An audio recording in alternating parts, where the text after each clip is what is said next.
Live from clickorlando.com, this is News 6 at 5:30. This is a News 6 Plus takeover. Here now is Lisa Bell and Candace Campos with Florida Foodie. Hello and welcome back to Florida Foodie. I'm your host, Lisa Bell. And I'm Candace Campos, and we're just so happy to be joined today. I like to call him my culinary director, right? We're joined by Eliot Hillis from Red Panda Noodle Bar. And this is an interesting concept, a little background here. Originally with Orlando Meats, he decided to leave that with his sous chef. Right. And now created a new venture, brand new restaurant. So we are joined now again with Red Panda Noodle Bar. So welcome to Florida Foodie. Thank you so much for joining us. You are a bit of a unicorn because you are an original Floridian, born and raised in Winter Park, Florida. Yes. That is very strange. So welcome. Born in Winter Park Hospital, too. Oh, that's awesome. Seth, so many people we meet, obviously, have only lived in the state for just a few years, but you've been here, you've traveled the country, worked in a restaurant here, and now you have Red Panda Noodle. Yeah. Tell us what Red Panda Noodle is.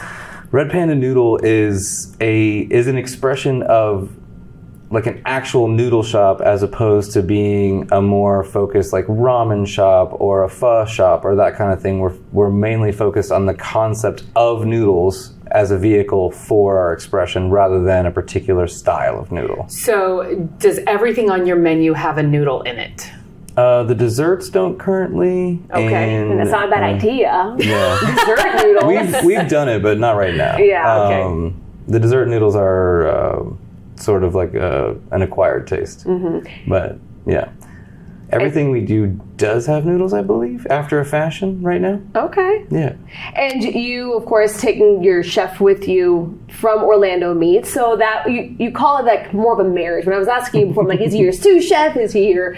I mean, you said it's kind of like a marriage. Yeah. Well, we met at the Smiling Bison, and we started like a week apart from each other. And I ended up taking the sous chef position there, and then eventually the chef de cuisine position there.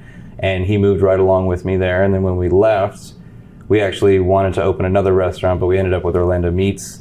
And then we did 5 years of that. And now we decided to leave, and we took pretty much everybody with us. So the whole of Orlando Meats staff is still employed by us. Yeah, the family Still together. continues. Yeah. Yes. So you are looking now to open a brick and mortar restaurant somewhere in Central Florida. It's top secret right now. we're being a little coy about it. Okay. In the meantime, you're running pop-ups. We're doing pop-ups. We just purchased a truck that we're outfitting as a food truck so we can travel farther, do more, carry more stock. We sell out constantly, so we're basically only limited by our production. So the next logical step is just to be bigger. And we can do that in a truck while we still flesh out our restaurant without having to rush into anything, especially in this climate, you know? Yeah. And it sounds like you're very, very strategic in all of this. We try to be. Yeah. Like, I think Seth and I both spent the early part of our career doing like a fool's rush in kind of thing. Like whatever seemed like fun, we're just like, okay, we're going to do it. Mm-hmm. And then when there's very little money involved, when you're a broke line cook, it doesn't really matter because what are you going to lose? Like $2? Like right. my whole bank account was $8 at the time. But like now when you're dealing with hundreds of thousands of dollars, there's a little bit more planning. Like, okay, this is other people's money. This is like concepts that we have to flesh out and like more mature at least, you know.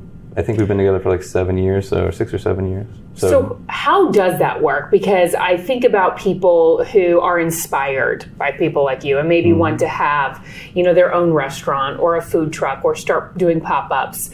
But where do you even begin in terms of getting partners and getting investors and being able to take it to that next level? How do you get your foot in the door with something like that? All of it happened very organically for us. So all of our even prospective investors that we've had through the years have all been clientele or guests of one time or another. You strike up a conversation at the chef's table, or they have a question for the chef, and you talk to them, and they get your number some way or the other, and you end up hanging out with them, and then they're like, hey, if you ever want to open another restaurant, like, give me a call. And so we've got a few angel investors that are interested in that way, and then we have very supportive parents that are saying, you know, if you want to do this, we're retiring very soon, and we've got some cash to play with. So, you know. And when you look for a potential brick and mortar location in Central Florida, you kind of touched on this is an interesting time that we're in. We have sky high inflation, we have supply chain issues, we have labor shortages. Who knows, what's going to happen with the economy? Where do you even begin in terms of like scouting a location and trying to figure out what would be a successful spot for you? By UCF would be nice. By Full Sail, that's a younger clientele. We're at a lower price point, so we're not super fancy, and they could come to us 3 nights a week and not break the bank, And so that's the first thing. The second thing is obviously rent versus like what we have for labor. And we're a very, very tight-knit organization, and so we haven't let a new employee in like a year for any length of time. Yeah. And so when they're there for 2 to 3 years. And is it true that every employee is salaried? Yes. How? I mean, tell us the reasoning behind that. It indicates a level of commitment that like they're going to do. We're giving them everything we possibly can. Every single dollar that's allotted to them is the most that we can use to afford them. Yeah. And at the same time, we expect the most that they're able to give us. And that's a more equitable arrangement rather than I'm going to pay you per hour, so I'm going to try to get as much as I can from you out of those 8-hour shifts. But if if you're on salary and I just want to give you a little call and say, hey, do you mind pulling this out of the walk-in because you live 2 minutes away, or hey, can you pick this up from Publix, or because we ran out of this thing, or whatever it is, then they're more likely to be responsible and to take ownership of it because they're invested in a way that's not strictly monetary because they know their bills are paid. They know exactly how much they're going to make, and it's more comfortable for them. That's nice. So you went from meats now to nudes. So the meat thing was by accident, right? In fairness. So what is it about noodles? Because you seem to be very into noodles. Yeah. So we started developing our pasta program back at Smiling Bison, and it's something that I've always been interested in. Like I have a very racially diverse family, a lot of it adopted in, married in, whatever. And being able to experience like pho and ramen at a very young age, like I learned to use chopsticks before I've really started cementing proper memories. Okay. So it was just a natural course of my life. Focusing on noodles is that they're a vehicle. Well, first off, they're comfort food in any society, but they're a vehicle for so many options in much the same way that a pizza can have like an infinite number of combinations of toppings. You can have a noodle and that's expressed upon a myriad of ingredients, and like depending on the time of year, this could be a cold noodle, this could be a hot noodle, this could be spicy or creamy or any combination of all of those things. And it just excites us to be able to have this like blank canvas that is also so deep and richly bounded by history. Stay with us as we take a look at the science behind noodles and how it is helping Red Panda find success. Welcome back to Florida Foodie. We have been sitting down with the man behind Red Panda about his love for noodles and how they are fueling his food truck dreams and driving him to eventually open his own restaurant. Let's get back to it. You mentioned that you love working with noodles because it's kind of like a blank canvas. And when you mentioned that, all I could think about was all of your tattoos. I was thinking the exact same thing. Yes. So not only do you, work with noodles every single day, you literally wear noodles every single day. So, I mean, you are all in on Red Panda. You now have the Red Panda logo tattoo. No. Okay. I have a Red Panda eating noodles on my rib cage. Okay. Which is separate from the actual logo. Get it straight, Which do you Lisa. also have the logo? I do not. It's bad luck. Okay. It's bad luck. Yeah. So like the same way that you shouldn't get a wedding ring tattooed on like this, you shouldn't get a logo tattooed on you unless like it's over. Okay. So why Red Panda? Yeah, where did that name come from? And Seth and I were workshopping this about 5 years ago before Orlando Meets, and we were looking for a name that expressed a certain amount of playfulness with kind of hinting at authenticity without explicitly saying it. Okay. Without saying like, we're authentic and we're doing the right thing, whatever. It was more like, hey, if you like our food, that's cool. Please enjoy, whatever. And and we were toeing up to the line of like fast casual and like fast food of like Panda Express and you remember like the old school New York style Chinese food places with like Lotus Garden and Happy Family and whatever, and like those hold such like a fun place in our hearts. We work in that middle ground between like gross mall food court noodles and stuff like bourbon chicken or whatever, and then very, very authentic like Szechuan style food. And so we want to be playful and fun and approachable in the same way that mall food is, and we want to be serious in our craft in the same way that like more traditional like Jian region or Szechuan region noodles are. So I was perusing your Instagram page, and it was really just making me hungry, so I had to stop. But that's where you can go to find where your pop-ups are going to be right now. Yeah. And you mentioned, though, earlier you love working with noodles because there's so much variation. You can do cool, you can do hot. So how often does your actual menu change? When you go to a pop-up, what can people expect? Is it like, do you have your tried and true staples, or is it always something different? So there's 3 that are always on the menu. It's going to be pork belly lo mein, which is like just incredibly approachable, very easy mall noodle style, but just like done up, bell of the ball style. And then garlic noodles, which is the most extreme version of garlic noodles we could come up with. So there's garlic scapes and black garlic and fermented garlic, and it's just pounded super garlic. We basically were like, sweat garlic when you're eating it. We're like, what's gonna ruin a date? So we do that one, and then the yopo chamyen, because we're so entranced by this methodology and this concept that we just always keep it on. And then everything else kind of moves around it. We just invented, fingers crossed. As far as we know, we invented this methodology. But we took a medium hydration style dough, we hand cut it, like hand roll it and hand cut it, basically to the length of like my arm, very, very thin and pretty wide, like 1.5 inches wide. And then we skewer this kind of like zigzag across on a skewer, and we grill it on a binchotan style grill. What? Yeah, you can look on the Instagram.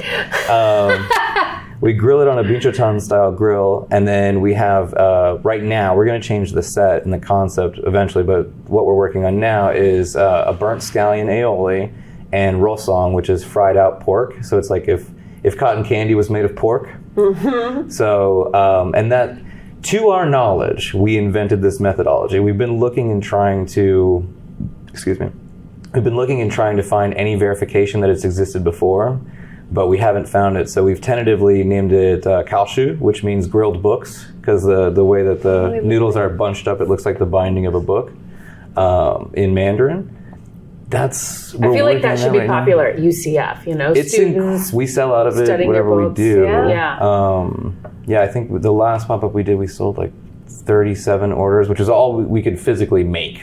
So, yeah, it's really popular and it's really interesting. It's very Instagrammable. You know what I mean? Yeah, I mean, running your pop-ups, where do you actually cook all this stuff? Right now, our commissary is at Tuffy's in Sanford. So shout out to Dan from Tuffy's. I love Tuffy's. Yeah, so we actually started as a consultant for Tuffy's to reinvigorate their restaurant after Swine & Sons left. So we opened their kitchen and we wanted it to be a cohesive part of Tuffy's. Tuffy's has a restaurant.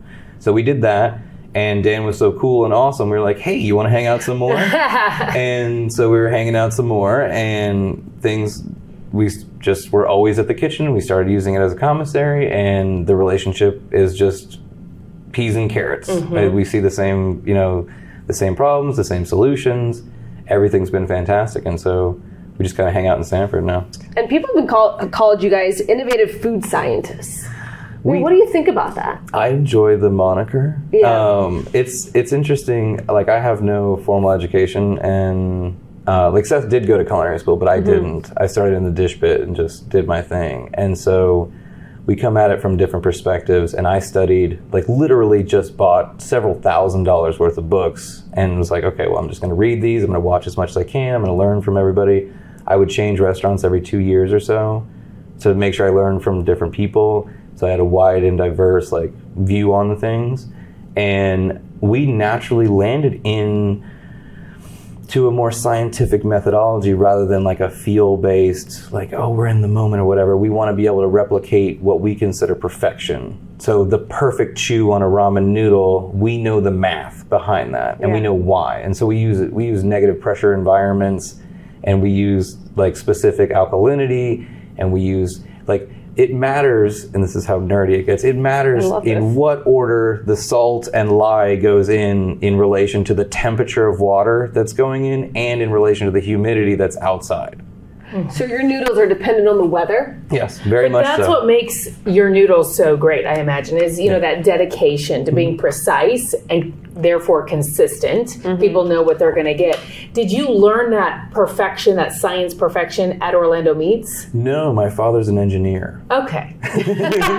So I had a very... genes. It's in his genes. Yes. I have a very academic background. My parents are both very intelligent and pushed me into learning for its own sake and for the pleasure of learning rather than it being a burden or like a chore to get through. Yeah. So I went from being a science fiction nerd to just being a food nerd.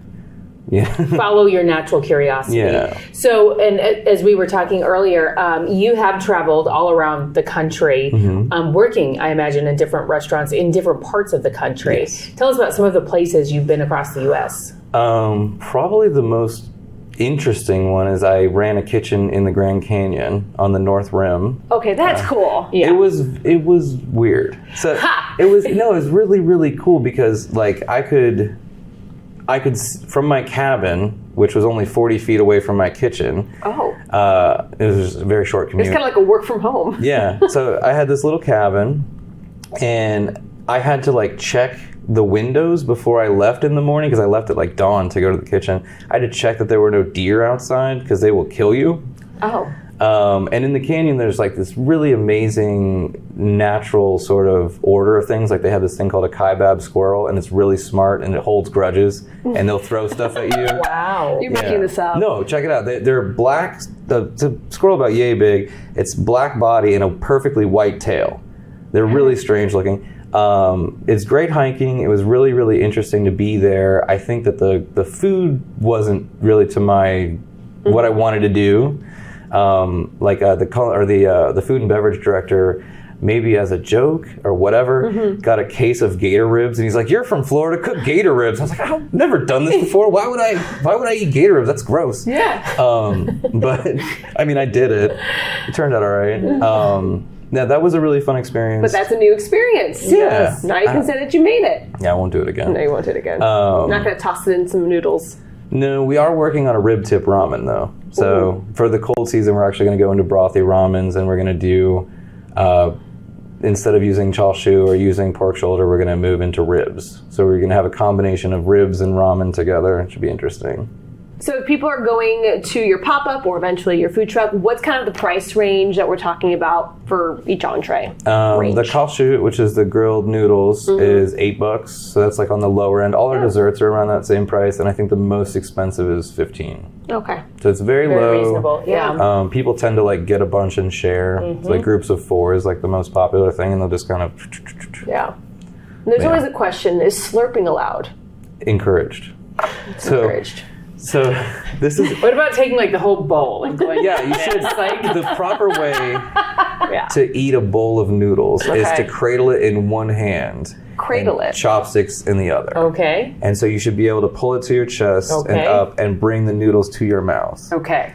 And that's the most expeditious and clean way to do it. Not over the plate. Yeah, don't like this. Like you want it to be up. In the same way that like you hold a bowl of rice. You know what I mean? And like you pick your entree and stuff. And I feel like that cuts down on the spillage that's going on. Yeah. But I mean, I'm sure there's videos on YouTube and on Instagram of me. I can eat a bowl of ramen in just under 2 minutes. Wow. Wow. You got to get really... So is that your really other impressive. like career competitive eater? I'm more speed rather than volume. So like I don't think I could do more than 2 bowls, but I can do one really, really fast. Yeah. Well, I'll bring my kid-friendly chopsticks because I still don't know how to use chopsticks. Oh, come now. It's very easy. I know. Well, thank you so much for Thank you talking for with having us. me. Absolutely. Awesome. Real quickly before we go, where is the best place for people to find you online? Red Panda Noodle and Red Panda Noodle Bar on Instagram. Both accounts work. One is a professional one, and one is more like us just playing around. All right. Eliot Hillis, thank you so much. Thank you so much. Thank you. And thank you for watching Florida Foodie. You can download it from wherever you listen to podcasts or watch anytime on News 6 Plus.